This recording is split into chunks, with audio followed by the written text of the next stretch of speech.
Assalamualaikum warahmatullahi wabarakatuh. Halo anak-anak, apa kabar semuanya? Bertemu lagi dengan Ibu Ayu Pujiati. Di video kali ini, Ibu akan memberikan contoh tentang bullying, bahaya dari bullying. Kita simak ya videonya. Agus adalah siswa berbadan gemuk. Ia tidak terlalu terampil dalam berolahraga. Larinya lambat. Farel suka membuat lelucon untuk mengejek Agus. Ia memanggil Agus dengan sebutan-sebutan gendut, gembul, dan lamban. Farel bahkan suka mendorong Agus ketika berpapasan.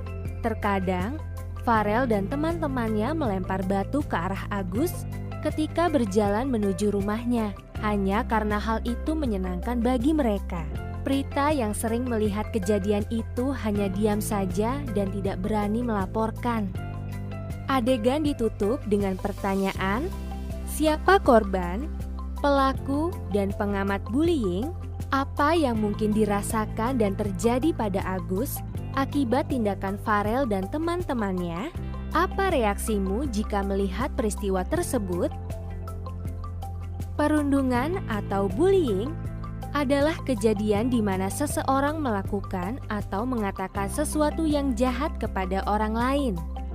Bullying biasanya dilakukan secara terus-menerus dan berulang kali oleh seseorang atau sekelompok orang terhadap seseorang atau sekelompok orang lain selama berminggu-minggu, berbulan-bulan, atau bahkan bertahun-tahun.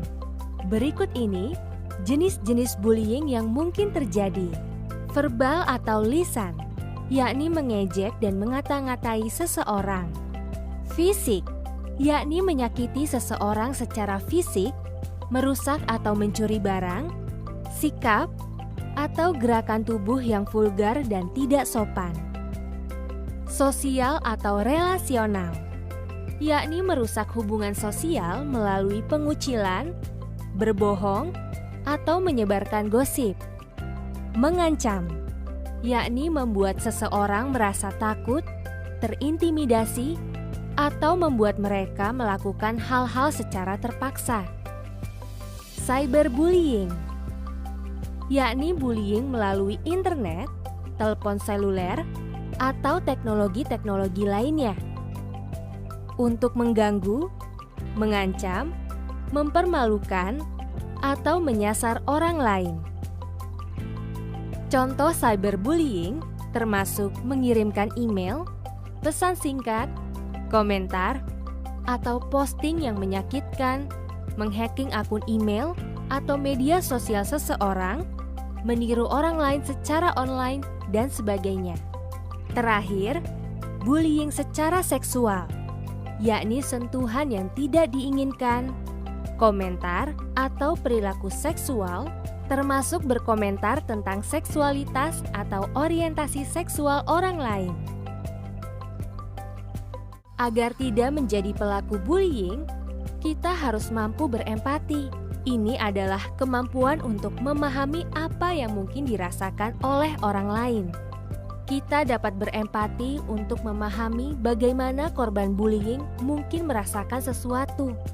Kita juga dapat berempati untuk memahami awal dari mengapa orang-orang membuli orang lain. Kemungkinannya, mereka yang membuli orang lain disebabkan mereka sendiri merasa tidak percaya diri, ingin diakui oleh kelompok pertemanannya, atau takut dibully. Tentunya, alasan-alasan ini tidak membuat bullying jadi dapat diterima. Kita harus mencari cara-cara yang lebih positif untuk menyalurkan emosi-emosi negatif kita.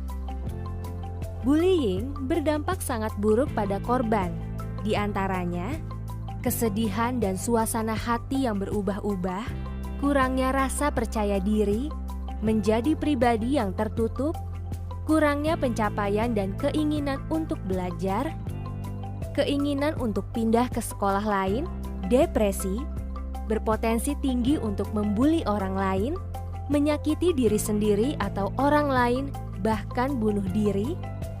Selain itu, Bullying juga dapat berdampak pada tingkatan sekolah, seperti mempengaruhi hasil-hasil pembelajaran dan tingkat daya ingat seluruh siswa-siswi di sekolah atau menyebabkan perkelahian antar sekolah.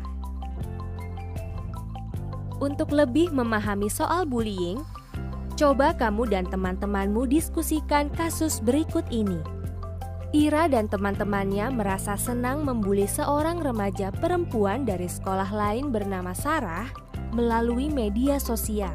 Mereka membuat sebuah profil palsu dan mulai mengirimkan pesan-pesan yang tidak berkenan kepada Sarah.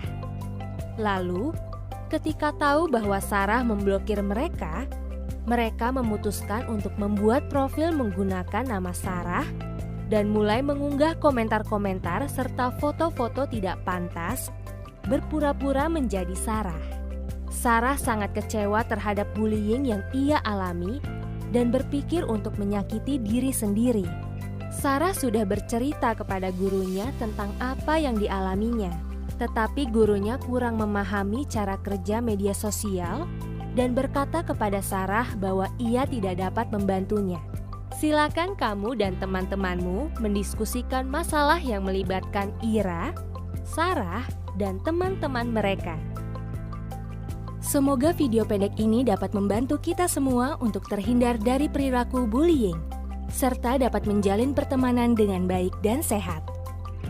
Kalau kamu merasakan, mengalami, atau menyaksikan bullying, ingatlah untuk melaporkannya ke orang dewasa yang kamu percaya. Terima kasih kalian sudah menyimak video sampai selesai. Semoga bermanfaat dan wassalamualaikum warahmatullahi wabarakatuh.